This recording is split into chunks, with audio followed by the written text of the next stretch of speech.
we take you to this ancient land of the pharaohs and their gods.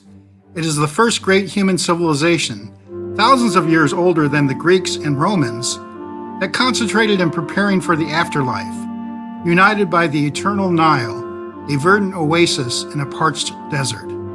What secrets lie beneath the sands?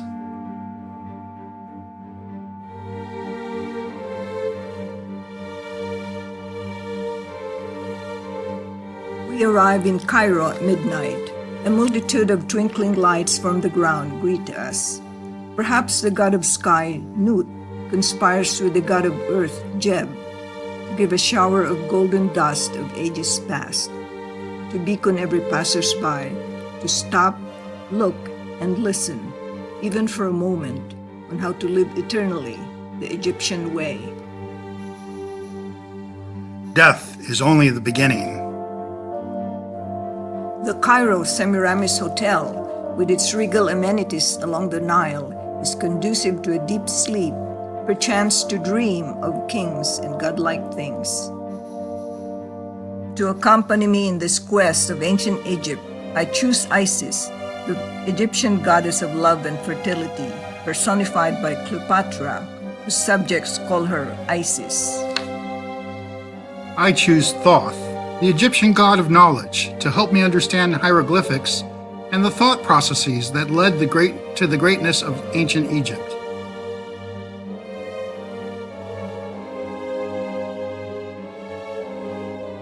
Our quest begins at the Egyptian Museum with our OAT trip leader, an Egyptologist. We are a small group of 19.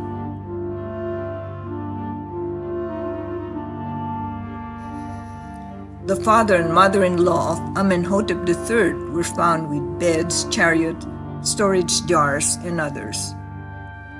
The mummies were intact in spite of 3 break-ins by robbers.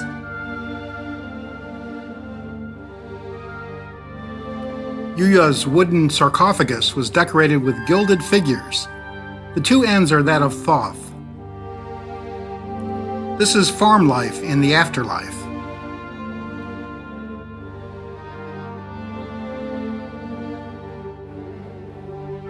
King Tut's mummy was encased by 3 layers of coffin, 660 pounds of pure gold, protected by 4 golden goddesses. The throne is overlaid with gold, silver, semi-precious stones.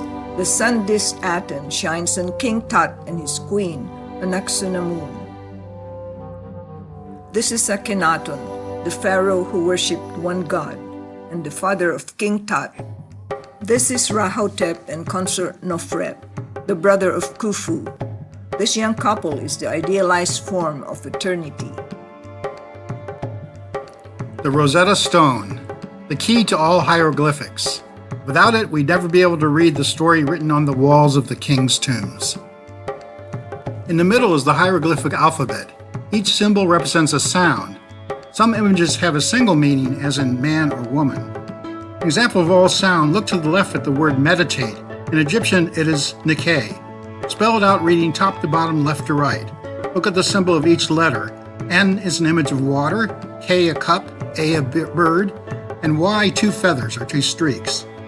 An example of both sound and meaning, look to the right, a combination of hieroglyphics spelling with the symbol of feet indicating motion, meaning going. The whole sentence reads, meditate on all things ongoing. Sentences may be read vertically from top to bottom or horizontally from left to right or right to left, always towards the face of the pictures. On the Nile is Cleopatra's barge.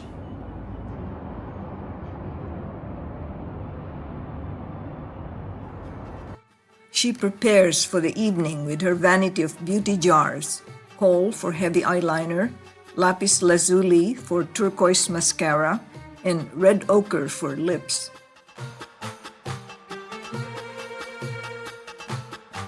Who is this Cleopatra? Plutarch, a biographer, calls her a beautiful seductress. The charm of her presence was irresistible, with a peculiar force of character. The morning reveals the street scenes around Cairo.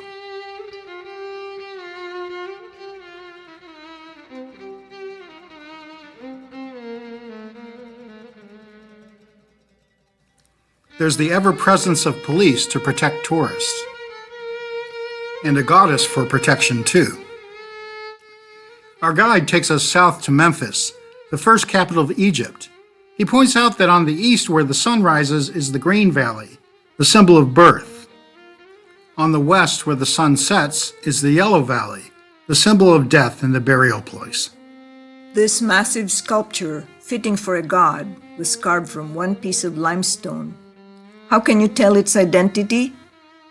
The cartouche on its wrist tells his birth name and coronation name, that of Ramses II. He was made by the best sculptors. Look at his polished muscles, his lips hinting a smile of pride. And there's my favorite god of knowledge, Thoth, with Horus, Anubis, and a jackal. Perhaps I could find a souvenir of Thoth here. The vendor gives me a statue of Thoth. How thoughtful. Through sand and dust we arrive at Djoser Step Pyramid, the first ever built. The master architect is Imhotep. Time for a photo shoot.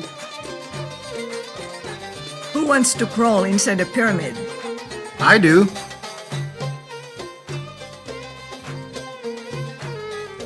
We dine with a family of Coptic Christians. Mina works in the human resources of a financial services company. Daughter Natalie likes art and shows us her creation. What a hearty Egyptian meal of roast chicken, potatoes with red sauce, a green soup molokhaya, delicious on rice. Nicole arrives from church service, sits on Daddy's lap and eats from his plate. Iman works as a technician in a pharmaceutical company which provides health insurance. She's lucky, as most employees don't get it. Al-Rifai Mosque, the royal mausoleum of Muhammad Ali's family. The government appoints the imam and pays his salary. He's well educated, cultured, and can marry.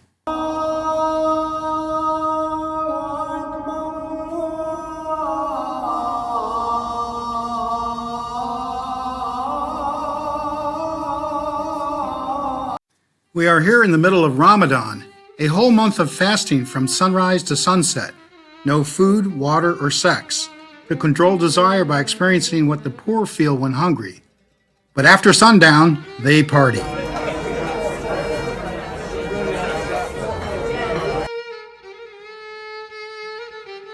Among domes and minarets, we ply Moe Street to see local life. Public school is free, but crowded with 60 students per class. We talk to schoolgirls who attend private school. This girl wants to be a scientist.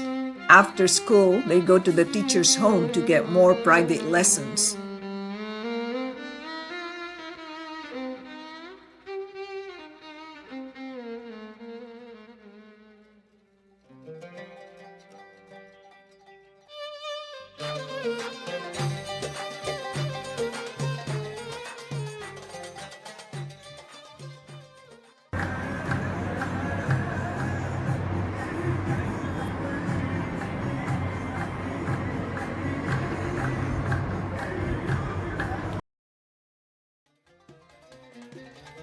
We visit the most important and largest religious building ever built for Amun-Ra. We walk a long avenue of sphinxes with a ram head and lion body. The ram is a symbol of Amun-Ra. Each sphinx protects between its legs a small statue of Ramses II. This is Ramses II and one of his wives. It has a huge hypostyle hall with 134 pillars. Note the intricate carvings, not seen in Greek or Roman pillars. Pharaoh gives a flower offering to Amun-Min, the fertility god.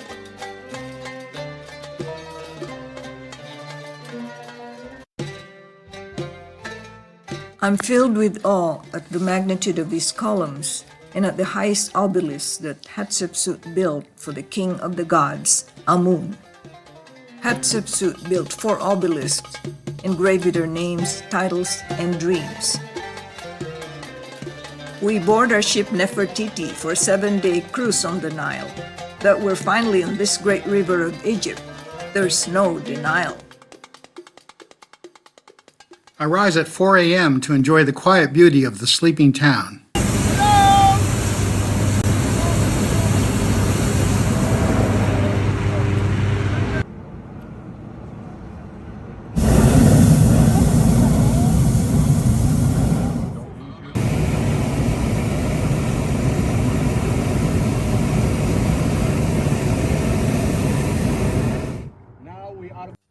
Notice the green oasis side by side with the parched desert, where the kings and pharaohs are entombed with lavish treasures to ensure eternal life. Today, we visit the farm via Felucca. Our host is in Mecca, so he gave his job to his son. Tahan is 17 years old and going to Quran school. 250 families thrive by planting wheat, corn, cabbage, mangoes, diverting the Nile for irrigation. This is a one-class school. They speak fluent English. One teacher is feisty.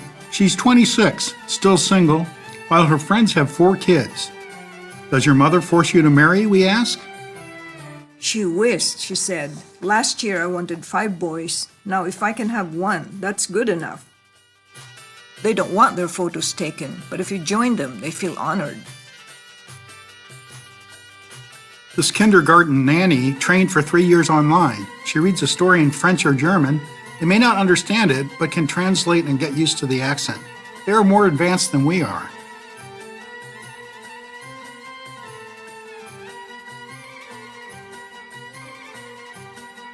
We disembark at 6:45 a.m. to visit the Dendera temple. It was built by the Greeks and Romans, dedicated to Hathor. King Ptolemy prays to Hathor and husband Horus. Both hold the Ankh, key to eternal life. The only carving that's not a profile is that of Bes, the clown god who makes the king laugh. Hathor, who represents motherhood, is breastfeeding a baby. The older son putting a finger in his mouth is Horus Jr., Ayman points out. The bas-reliefs in blue are a joy to behold. The black bull represents the strength of the king, the journey of the sun after sunset into the underworld. On the wall, you can read the story of Isis. Her husband was killed, cut up, and dumped in the river. Isis gathered all the 42 parts to mummify and bring them to life, but only the penis came to life. She sat on it and she had a son, Horus. Above is an astrological ceiling showing zodiac constellations and the union of Hathor and Horus. Is that what you call a horoscope? Imagine the big festival of Hathor. They carry her statue up here on the roof, put her on a pedestal, play the sistrum and the tambourine, and enjoy a big feast. The king prays to Hathor, offering a sistrum, a musical instrument to the goddess of music. We descend to the pool where priests would purify themselves. In this pool, Cleopatra used the milk of 700 donkeys to bathe in. This is a wow moment for me. There she is on the wall in bright sunlight, my idol Cleopatra, and her son with Caesar she named Caesarion, making offerings to the gods. Back to the ship in time for a cruise over lunch. I can imagine the young Cleopatra taking Caesar on a cruise on the Nile to impress him with the wealthy bread basket of Rome.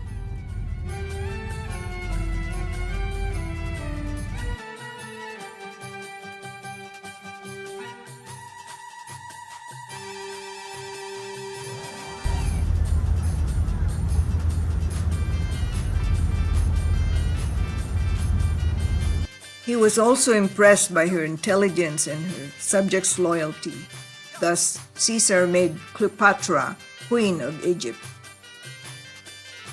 Our ship is owned by Overseas Adventure Travel, or OAT, and each room has a balcony. What's the ruckus? Two vendors tied their boat to our ship to haggle with the guest for a couple of hours.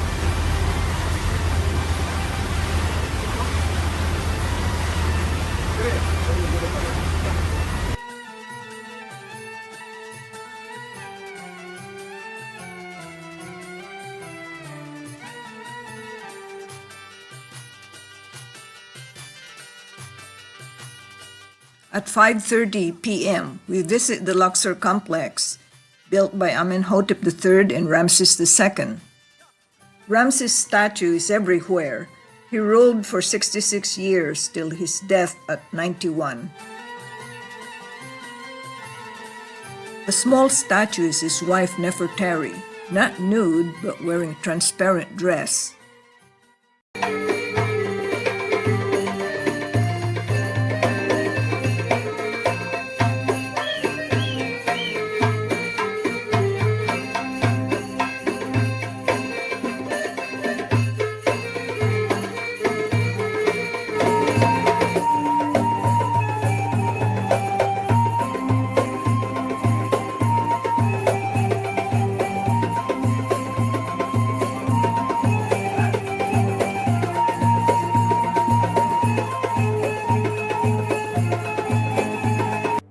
To evade the 105-degree heat in April, we start at 6:30 a.m.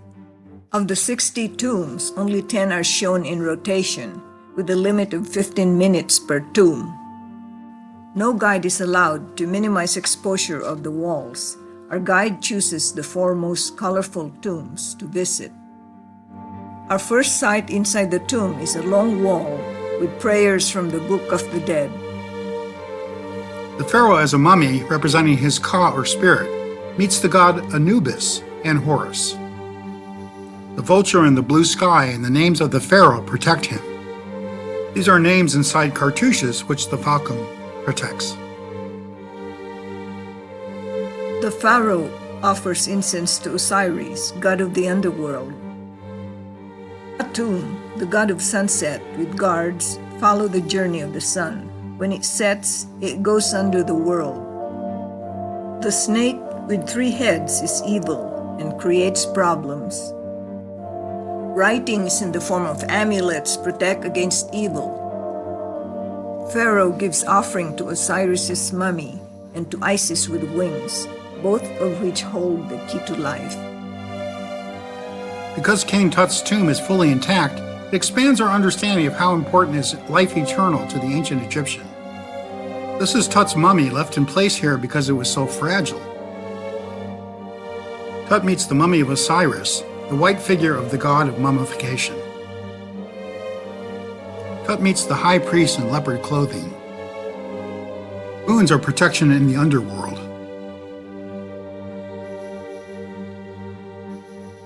What's unique here is the display of power.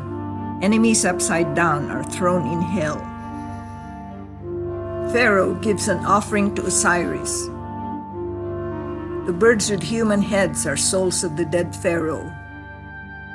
Guards kill the 3-headed evil snake and crocodiles, clearing the way for Pharaoh. The coffin is on its journey going down. Pharaoh meets Ma'at, wearing 2 feathers for justice. Ma'at weighs his heart against a feather. If the heart is heavy, he is evil. If light, he is light-hearted or good. This is the sarcophagus cut up by robbers. Nearby are the tombs of the nobles. Taking the place of Iman, I lead my group up the long ramp to pay homage to a great female pharaoh, Hatshepsut. The Sphinx is of Hatshepsut, the regent to her 12-year-old nephew, Thutmose III, whom she sent to Memphis. She built this magnificent and biggest mortuary temple, a masterpiece. Imagine the lovely gardens left and right, with trees coming from abroad. She also increased trade of exotic goods from Somalia, winning for her the title of a pharaoh. When she died, the young king in revenge defaced her images on the walls. Back to the ship to cool off and enjoy some Egyptian delicacies.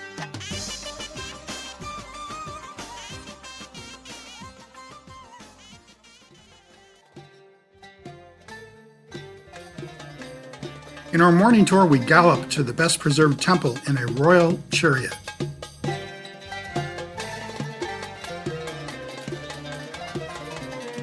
This is the temple of Horus, the falcon-headed god of the sky and war.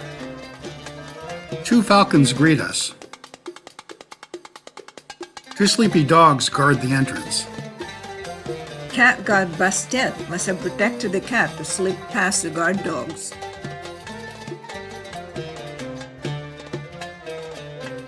Pharaoh is in a pose smiting the enemy in front of Isis. Near sundown, we visit 2 temples to Sobek and Horus. This temple was used as a hospital in Roman times. You see medical tools like scalpel, saw, cupping, even birthing chair. Thoth and Horus purifying King Ptolemy with Nile water. The goddesses of Upper and Lower Egypt crowning the king.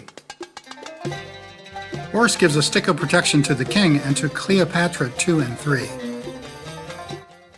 The moon, illuminating the palm leaves that grace the top of the columns, gives an aura of peaceful majesty. These are mummified crocodiles. Offerings to Sobek, the crocodile-headed god, and his wife. Tonight is the Galabea party. Wear your embellished tunics.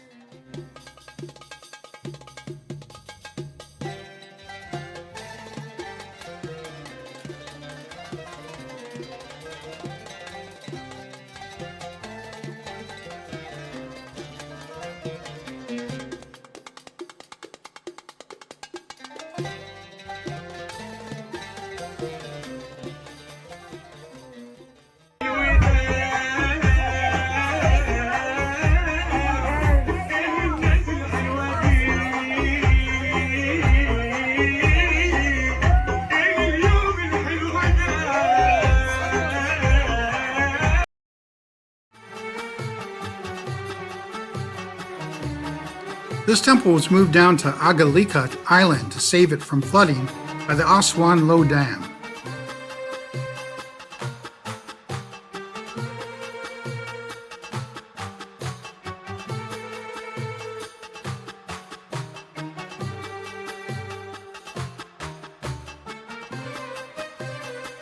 Isis offers Ankh, the key of life, to the king. King offers Sistrum to Isis, Nephthys, and Hathor. Also flute and guitar to the goddess of music. Egyptian guitars are sold here in praise of the goddess. Ayman accompanies us to his favorite spice vendor. I spent $100 on mostly red saffron, spice mix for beef, for chicken, and for fish at a bargain price. So nice to come back to our ship Nefertiti and to a welcoming gray kitty with turquoise eyes.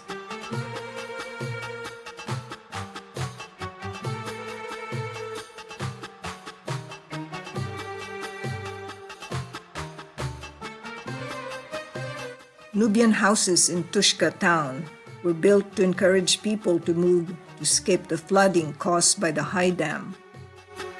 Kids sliding down the desert mountain, dipping a foot in the Nile.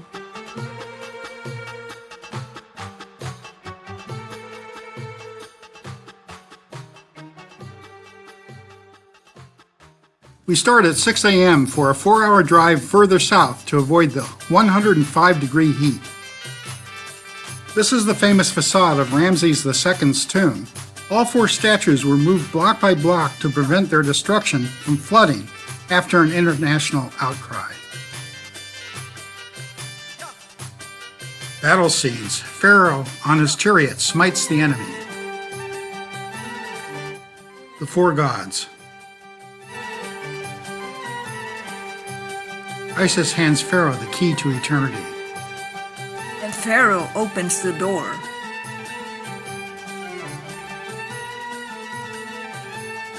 Vilma points to Nefertari, a Nubian favorite wife of Ramses II. Nefertari offers flowers to Hathor. We're back to Cairo with a better understanding of the ancient Egyptians. We learned how to write our names in hieroglyphics. After our first attempt to go to Egypt 20 years ago, we're finally here looking down at Tahrir Square, where the Arab Spring broke out. We also learned that the Egyptians are great astronomers, aligning the tip of the three pyramids to the three stars of Orion. I can't believe I'm one of the 14 million gazing at the pyramids of Giza each year. Eric is intent on crawling, hunched, the long, narrow passage. A once-in-a-lifetime experience to see Pharaoh's secret tomb. As for me, I'm content to gaze at this colossal masterpiece, touch a block of the building stone, and imagine the ingenuity of the builders to move each 2.5-ton block up a sand ramp with cedar logs. To the Egyptians, the proper entombment means eternal rest to Pharaoh's soul and peace and prosperity to his subjects. The lore of Egypt is eternal.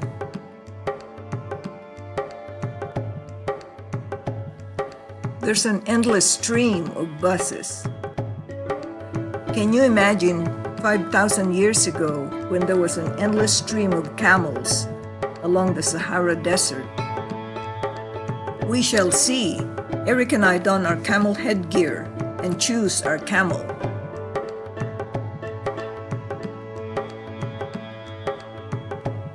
No, I want a small camel with a smooth, not undulating gait.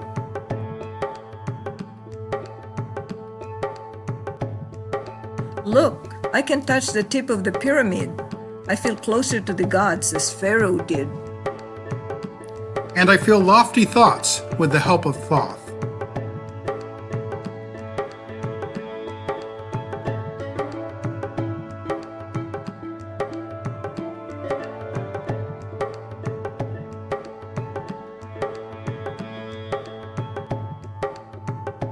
The camel says, after carrying Vilma, I need a snack. And after carrying Eric, I need a long nap. The great Sphinx of Giza was built in front of the pyramid of Pharaoh Khafre, son of Khufu, to serve as his portrait.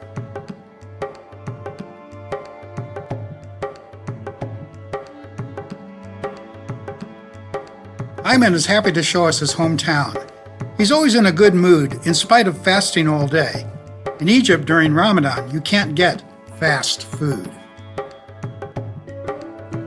He buys us a sweet treat of Egyptian dates. This is the first food they eat after a long daily fast. Alexandria is the main summer resort of all Egypt. The Corniche, or seaside promenade, is 20 kilometers long.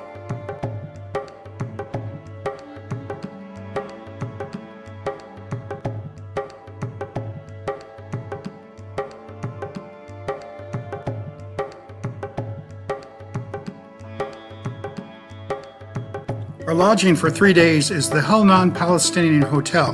You need a ride from the gate to our hotel. This complex, owned by King Farouk, sits on the Montessa Gardens. This former palace is now the presidential palace. Our deck looks out to the Mediterranean. At sundown, some Muslim families pay to enter the grounds on Montessa Gardens for a picnic. They call it breakfast after all day of fasting. Our tour group opts for dinner at a local restaurant to taste the stuffed pigeon, which you eat with your hands.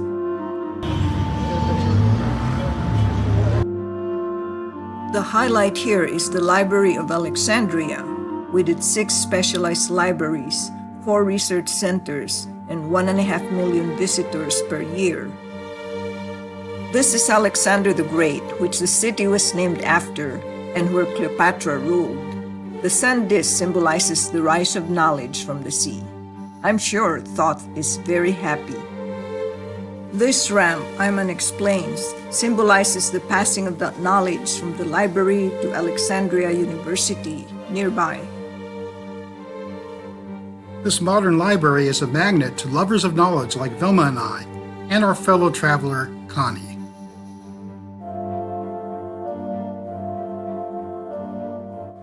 And Cleopatra. Who is this Cleopatra? The Arabs call her virtuous scholar, philosopher scholar of the highest degree. When her siblings were plotting to eliminate her, she was at the library, voraciously studying math, science, philosophy, and languages. Cleverly, she asked to be delivered to Caesar, hidden inside a carpet for protection against her siblings. She recovered the land in Syria that her father lost. She is Greek, but when her father Ptolemy XII died, she charmed everyone by leading the sacred rites in fluent Egyptian. If Alexander is my hero, Cleopatra is my heroine.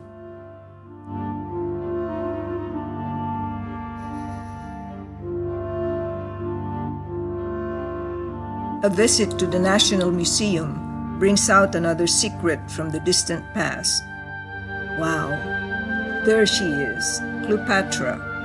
Her statue was dug up from under the Mediterranean Sea with her very own coin. The catacombs of Shukatha. Here the pagan citizens, Jews, and first Christians of Rome were buried. It is one of the 7 wonders of the Middle Ages due to their combination of the Egyptian with the Greek and Roman civilizations on their walls. Relatives visit the dead, bringing food and wine. Ayman shows us his apartment, which has a view of the ocean. It is the one with golden windows that could be in the upper middle class. His wife, with a PhD in accounting, teaches at the university. Tonight, he invites his 3 daughters for a conversation at our hotel. They're not shy in answering questions about women's role in society. Even the youngest one, Gamila, 12, has her own opinions. She likes art, but she also likes to be a tourist. Guide, that is, like her dad. Habiba, 21, is a computer scientist. Farida, 19, is studying marketing. There are happily adjusted young women in a country where unmarried couples living together is frowned upon. I'd say they are the real feminists, with a bright future, taking education seriously, unafraid to study the sciences or engineering, and wear the veil only on their own terms when they are ready. The night is young, and we sit in peace and quiet by the Nile River. As a farewell, we try shisha vaping, a favorite pastime here, as we entombed in our mind our happy and precious discoveries of eternal Egypt.